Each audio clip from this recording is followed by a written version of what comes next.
వివిధ భారతి యూట్యూబ్ ప్రేక్షకులకు స్వాగతం, సుస్వాగతం. ఈరోజు మనము కొన్ని బేతాళ కథలను విందాం. ముందుగా మనం వినబోయే కథ పేరు ప్రాణదాత. ఎప్పటిలాగే విక్రమార్కుడు చెట్టు మీదున్న బేతాళుడిని భుజం మీద వేసుకుని నడక మొదలుపెట్టాడు. బేతాళుడు విక్రమార్కుడి మౌనానికి భంగం కలిగించాలని క్షేమ సమాచారాలు అడిగాడు. పరాచికాలాడాడు, రోషం వచ్చేటట్లు మాట్లాడాడు. బేతాళుడి పన్నాగం విక్రమార్కుడు ఎరిగినవాడే కనుక నీ దారి నీది, నా దారి నాది అన్నట్లు ఏమాత్రం పెదవి విప్పకుండా నడవసాగాడు. ఎంత చేసినా విక్రమార్కుడు పెదవి విప్పకపోవడంతో ఆఖరి పాచికను బయటకు తీశాడు బేతాళుడు. రాజా విక్రమార్క, నీ సహనానికి, సమయస్ఫూర్తికి శిరస్సు వంచి నమస్కరిస్తున్నాను. ఇంత బరువు మోస్తూ నడుస్తున్న నీకు అలుపు తెలియకుండా ఉండడానికి ఓ చక్కని కథను చెబుతాను విను అంటూ ఇలా కథ చెప్పడం ప్రారంభించాడు. విక్రమార్క, పూర్వం విశాల నగరంలో యజ్ఞశర్మ అనే ఓ పేద బ్రాహ్మణుడు ఉండేవాడు. అతనికి సంతానం లేదు. చాలా కాలం తరువాత ఆ బ్రాహ్మణ దంపతులకు లేక ఒక కుమార్తె కలిగింది. ఆ పాపకు రేవతి అని నామకరణం చేసి అల్లారుముద్దుగా పెంచసాగారు. రేవతికి యుక్త వయస్సు వచ్చింది. ముఖంలో శ్రీకళ, పలుకులో వాగ్దేవి ప్రవాహం, వినయ విధేయతలలో భూదేవిలా, సౌందర్యార విందాలలో అప్సరసలకు పోటీలాగా ఎదిగిన రేవతిని వివాహమాడేందుకు దేశ విదేశాలలోని శ్రీమంతులు, వీరులు, రాజులు, రేవతికి ఈడు జోడైన వారెందరో యజ్ఞశర్మను కలిసి రేవతిని తమకు ఇచ్చి వివాహం చేస్తే తమ శక్తి కొలది ధన, కనక, వస్తు వాహనాలు ఇస్తామని విన్నవించుకున్నారు. యజ్ఞశర్మ వారందరి మాటలు సున్నితంగా తిరస్కరించి, అయ్యలారా, నేను మీ సంబంధాలను తిరస్కరించటానికి కులగోత్రాలో, ఆస్తి అంతస్తులో, మానాభిమానాలో కారణాలని భావించకండి. నాకు 3 బావమరుదులు ఉన్నారు. మా వంశంలో తరతరాలుగా మేనరికం ఆచారంగా కొనసాగుతున్నది. కనుక నేనిప్పుడు మీలో ఎవరికన్నా నా పుత్రికను ఇచ్చి వివాహం చేసిన లోకులు నన్ను ధనాశాపరుడుగానో, కీర్తికాంక్షుడిగానో భావిస్తారు. అందుచేత మీరందరూ నా పుత్రికపై పెంచుకున్న మోహపూరితమైన ప్రేమను మొగ్గలోనే తుంచివేయవలసినదిగా ప్రార్థిస్తున్నాను అంటూ ఆ పెళ్లి కొడుకులకు నచ్చజెప్పి పంపించాడు. యజ్ఞశర్మ మాటల్లోని యథార్థం గ్రహించిన ఆ పెళ్లి కొడుకులందరూ రేవతి చిరకాలం సుఖంగా జీవించాలని మనస్ఫూర్తిగా ఆశీర్వదించి తిరిగి వెళ్ళిపోయారు. యజ్ఞశర్మ మేనరికానికి సిద్ధంగా ఉన్నాడన్న విషయం ఆ నోట ఈ నోట విన్న భావమృదులు 3 ఒకే రోజు వచ్చి రేవతిని నాకిచ్చి చేయాలని అంటే నాకిచ్చి చేయాలని ఘర్షణకు దిగారు. యజ్ఞశర్మతో ఘర్షణ పడటమే కాక అన్నదమ్ములు 3 రేవతి నాకు ఈడు జోడంటే నాకు ఈడు జోడంటూ ఒకరి మీద ఒకరు కత్తులు దూసుకునే స్థితి దాకా దిగజారారు. 3 అన్నదమ్ముల తంతు గమనించిన యజ్ఞశర్మకు ఏమి చేయాలో పాలుపోక తమ ఇంటి ఇలవేల్పు అయిన ఆదిపరాశక్తిని మనసులో తలుచుకుంటూ, తల్లి, ఈ గడ్డు సమస్యను పరిష్కరించి నా బిడ్డ వివాహం ఆనందంగా వేడుకగా జరిగేటట్టు ఆశీర్వదించమ్మా అంటూ ప్రార్థించాడు. యజ్ఞశర్మ ప్రార్థన ఆదిశక్తి ఆలకించింది. భావమరుదుల మధ్య వైరం రూపుమాపే ఉపాయం అతనికే తట్టింది. భావమరుదులారా, ఏ తండ్రి అయినా తన కూతురికి ధర్మార్థ కామ మోక్షాలలో వెన్నుదన్నుగా నిలిచే భర్త లభించాలని కోరుకుంటాడు. ఆ సుగుణాలన్నీ మీ 3కి పుష్కలంగా ఉన్నాయి. కనుక ఆ విషయంలో మీలో ఒకరిని ఉత్తముడుగా భావించి మా రేవతిని ఇచ్చి వివాహం చేస్తే మిగిలిన 2కి అన్యాయం చేశానని నేను జీవితాంతం బాధపడవలసి వస్తుంది. అందుకే మీరు 3 నేను చెప్పేది శ్రద్ధగా వినండి. భావమరుదులారా, మీ 3లో ఒకరికి మాత్రమే నా కూతుర్ని ఇచ్చి పెండ్లి చేయాలి. కనుక మీకు 6 మాసాలు గడువు ఇస్తున్నాను. ఈ 6 మాసాలలో ప్రపంచంలోని అద్భుతమైన వస్తువులను సాధించుకుని ఎవరు వస్తారో వారికే నా కూతుర్ని ఇచ్చి వివాహం చేస్తాను అంటూ చెప్పాడు. యజ్ఞశర్మ మాటలకు ఆ 3 కట్టుబడి అద్భుతమైన వస్తువులు సాధించుకురావటానికి కలిసికట్టుగా బయలుదేరారు. విశాల నగరం నుండి బయలుదేరిన ఆ 3 అన్నదమ్ములు పగలంతా ప్రయాణించి రాత్రికి ఒక పట్టణం చేరి పూటకోళ్ల ఇంట బస చేశారు. ఆ 3లో చిన్నవాడు, అన్నలారా, మన 3కి మన మేనగోడలు రేవతి అంటే తగని మక్కువ. అందుకనే ఈ యాత్రకు సిద్ధపడ్డాం కదా.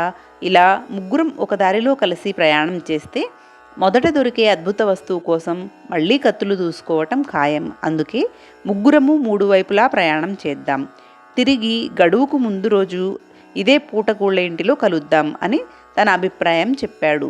చిన్నవాడు చెప్పింది నిజమేననిపించింది మిగిలిన ఇద్దరికీ. మరునాడు ఉదయం ముగ్గురు అన్నదమ్ములు విడిపోయి 3 దిక్కులకు ప్రయాణం సాగించారు. కాలగర్భంలో 5 నెలలు గడిచిపోయాయి. మరునాటి రాత్రితో గడువు ముగిసిపోతుందనగా ముగ్గురు అన్నదమ్ములు తిరిగి అదే పూటకుళ్ళ ఇంటిలో కలుసుకొని ముగ్గురు క్షేమంగా ఉన్నందుకు ఆనందించారు. ఆ రాత్రి భోజనం తరువాత పెరడులో ఏర్పాటు చేసిన పడకల మీదకు చేరి ఎవరు ఎలాంటి వస్తువులు సంపాదించుకుని వచ్చారో ఒకరికొకరు చెప్పుకోసాగారు. పెద్దవాడు ఒక బెత్తంను సంపాదించుకుని వచ్చాడు.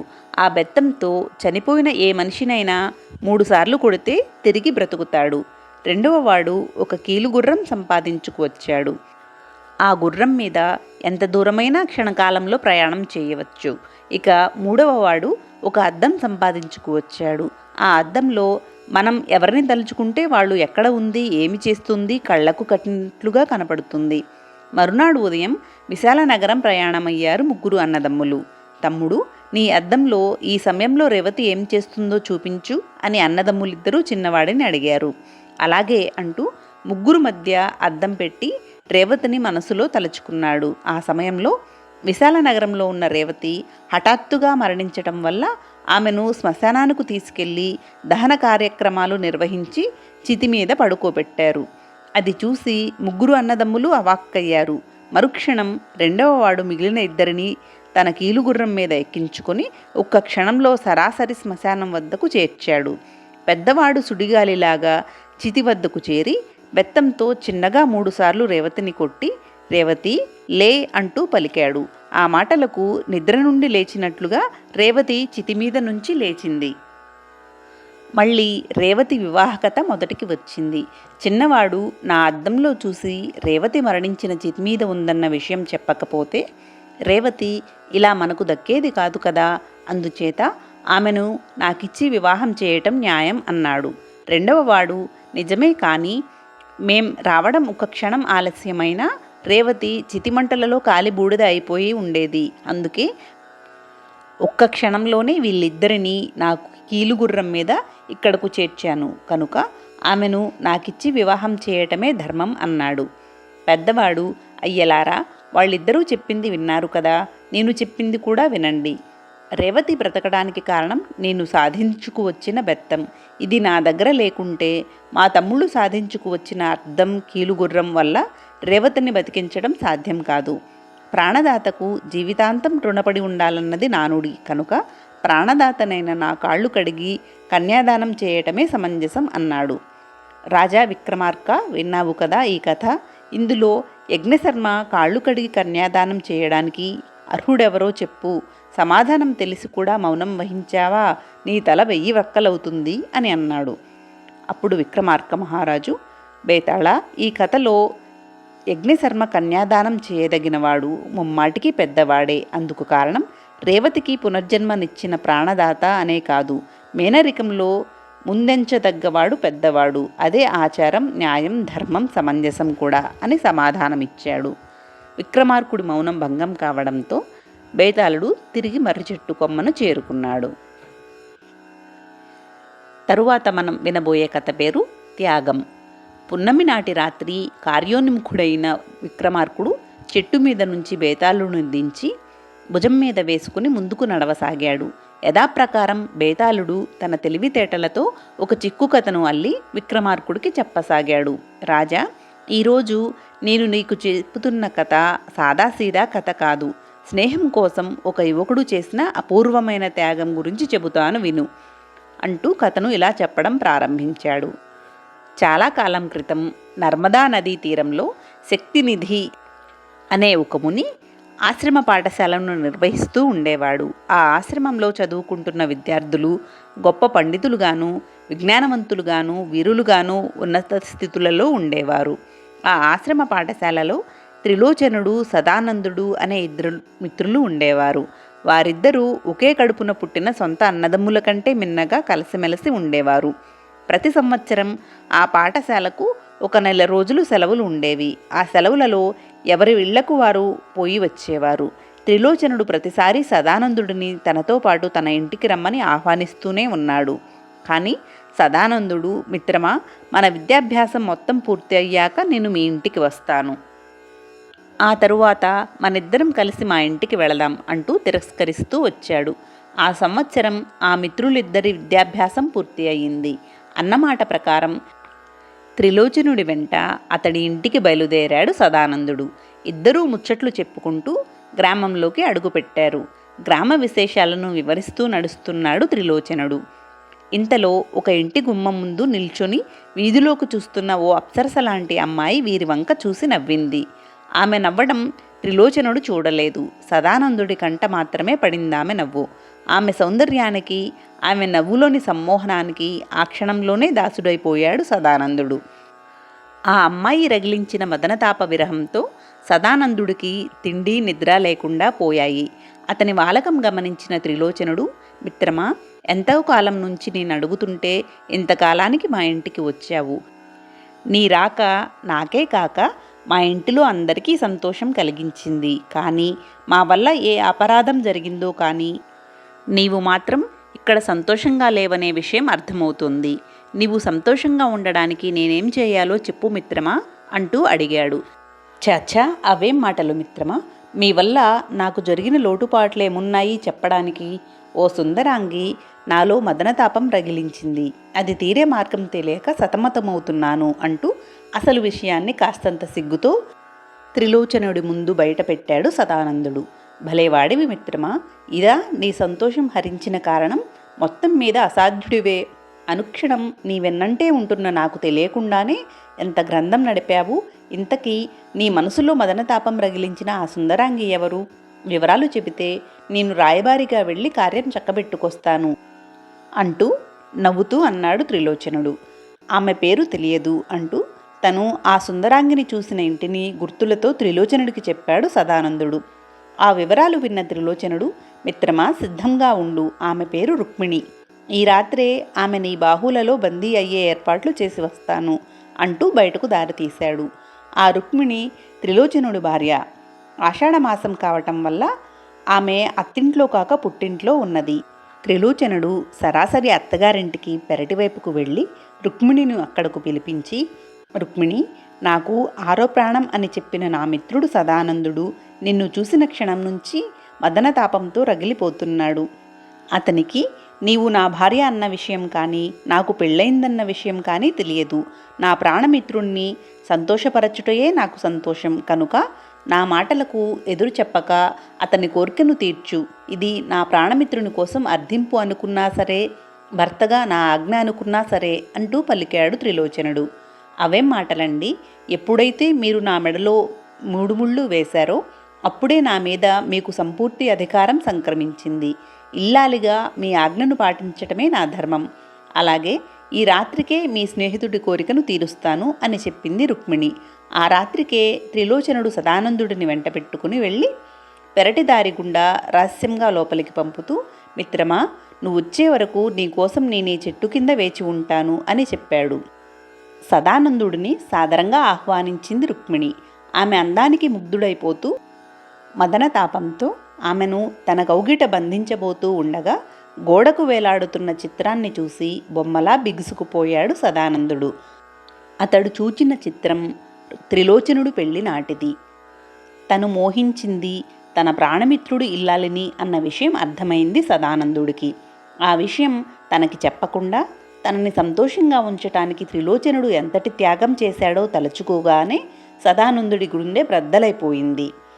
అంతటి ఉత్తముడికి స్నేహితుడిగా ఉండే అర్హత తనకు లేదని తలచి గిర్రున వెనుదిరిగి బయటకు వచ్చి పెరటిలోనున్న బావిలోకి దూకి ఆత్మహత్య చేసుకున్నాడు. సదానందుడు బావిలో దూకటం కిటికీలో నుంచి చూసిన రుక్మిణి, అయ్యో, ఎంత ఘోరం జరిగిపోయింది. నా భర్త తెల్లవారి వచ్చి నా మిత్రుడు ఏడి అని అడిగితే నేను సమాధానం ఏమి చెప్పాలి?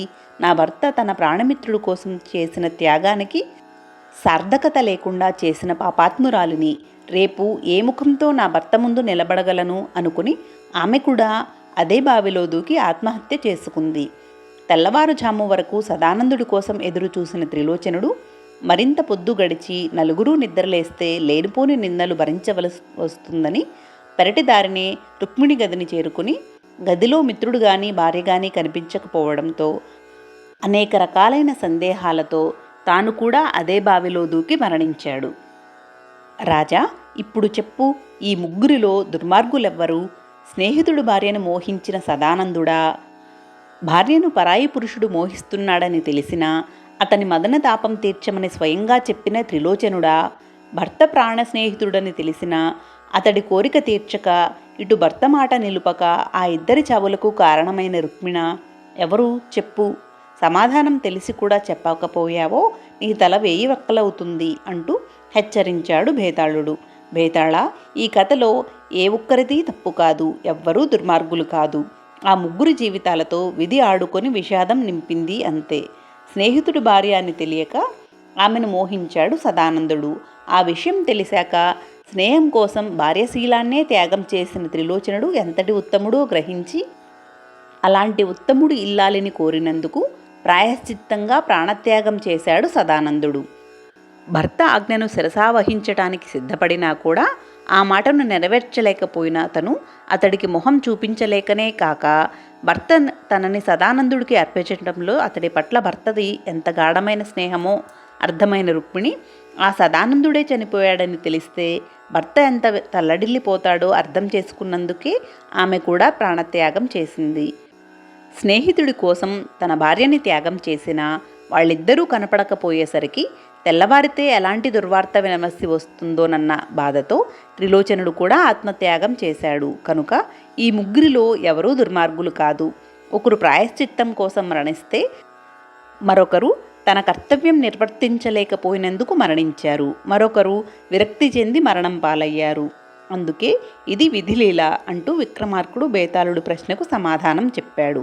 విక్రమార్కుడికి మౌనం భంగం కావడంతో బేతాళుడు ఆనందంగా అదృశ్యమైపోయి తన నివాసమైన చెట్టు కొమ్మను చేరుకున్నాడు.